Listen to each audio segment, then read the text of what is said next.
Prepare for humans. The morning practice that transforms how you deal with difficult people. The Emperor's Morning Warning. Each morning, before facing the demands of ruling the Roman Empire, Marcus Aurelius prepared himself with this meditation. Begin each day by telling yourself, "Today I shall be meeting with interference, ingratitude, insolence, disloyalty, ill will, and selfishness. All of them due to the offender's ignorance of what is good or evil." This wasn't pessimism. It was practical philosophy.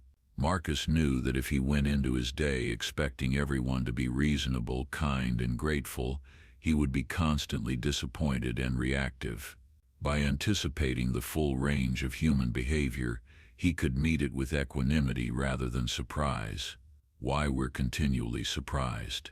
Every day we encounter difficult people, the colleague who takes credit for our work, the driver who cuts us off in traffic, the family member who criticizes our choices, the stranger who is rude for no apparent reason, the friend who cancels plans without consideration, and every day we react as if this is unexpected. We feel indignant. How could they? We feel betrayed. I never thought they would. We feel frustrated. Why are people like this? But here is the Stoic insight. People have always been like this. People will always be like this. Your surprise is not a judgment on them. It is a failure of your expectations. Seneca put it bluntly. We are bad men living among bad men, and only one thing can calm us. We must agree to go easy on one another. The ignorance defense. After naming all the difficult behaviors he would encounter, Marcus added a crucial phrase. All of them due to the offender's ignorance of what is good or evil. This changes everything. The person who treats you badly is not evil. They are ignorant. They do not truly understand what is good for themselves or others. If they did, they would act differently. Think of a child who hits another child. We don't hate the child. We understand they haven't learned yet. They don't know better. The Stoics extended this understanding to all humans. The adult who lies, manipulates, betrays, offends. They too don't know better. Not in the deepest sense. If they truly understood that virtue is the only good and vice the only evil, they would not choose vice. This doesn't excuse their behavior. It explains it. And explanation allows response rather than reaction. The family connection. Marcus continued his morning meditation with a remarkable reflection. But I have seen the beauty of good and the ugliness of evil, and have recognized that the wrongdoer has a nature related to my own, not of the same blood or birth, but the same mind and possessing a share of the divine. The person who wrongs you is your kin. You share the same fundamental nature, the capacity for reason, the spark of consciousness, the potential for virtue. You have made mistakes. You have been ignorant. You have hurt others, sometimes without knowing, sometimes while knowing but unable to stop yourself. Can you extend to others the understanding you would want extended to yourself? The 4 responses. When faced with difficult people, the Stoics taught 4 responses. 1. Anticipation. Don't be caught off guard. Before entering any situation involving others, remind yourself, some of these people will disappoint me. Some will act from ignorance, selfishness, or fear. This is not cynicism. It is realism that enables grace. 2. Understanding. When someone behaves badly, ask what ignorance, fear, or wound is driving this behavior. This is not making excuses. It is understanding causes, which is the first step to wise response. Epictetus taught, when any person harms you or speaks badly of you, remember that he acts or speaks from a supposition of its being his duty. People generally act according to their understanding of what is right or necessary. Their understanding may be deeply flawed, but understanding that they believe they are acting rightly helps you respond with wisdom rather than outrage. 3. Boundary without hostility.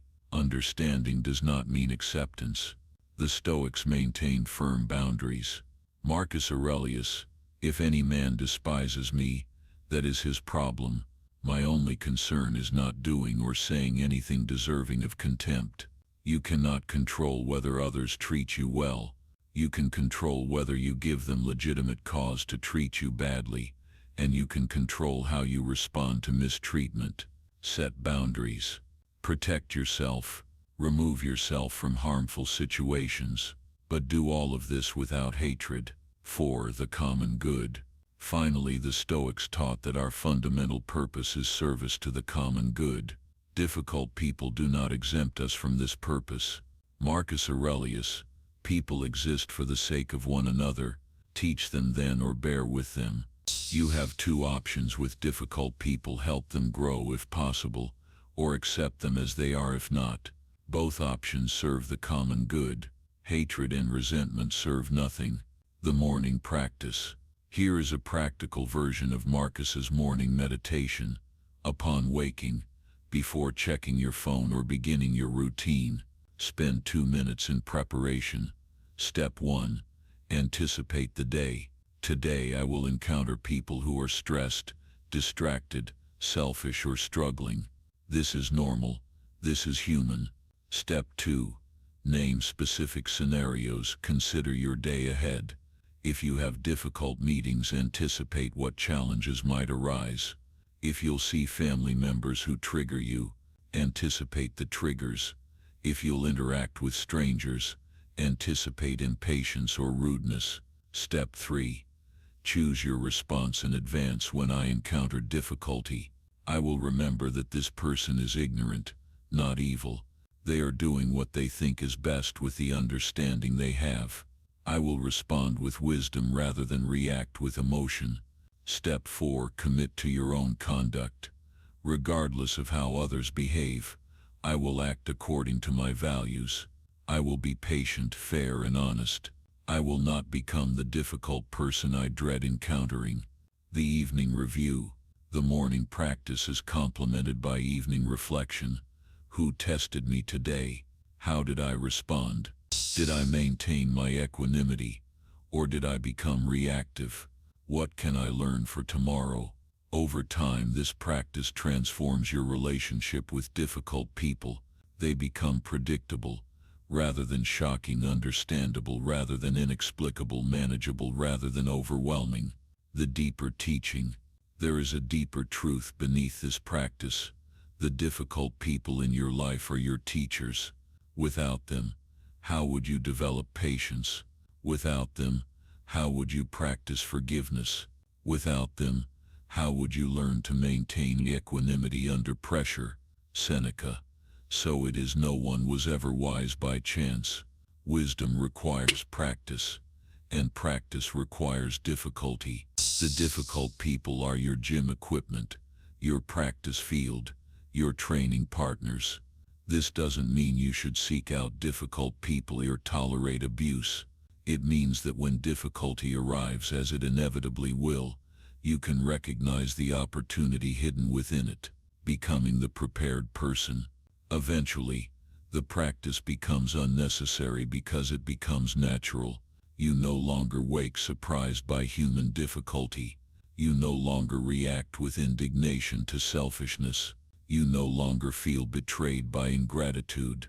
Instead, you move through the world as someone prepared for humans, all kinds of humans in all their flawed and struggling glory. And from this preparation comes something unexpected: compassion, not despite the difficulty of others, but because of it. You see the struggle behind the selfishness. You see the wound behind the hostility. You see the fear behind the manipulation. And you meet it not with anger but with understanding. Next steps.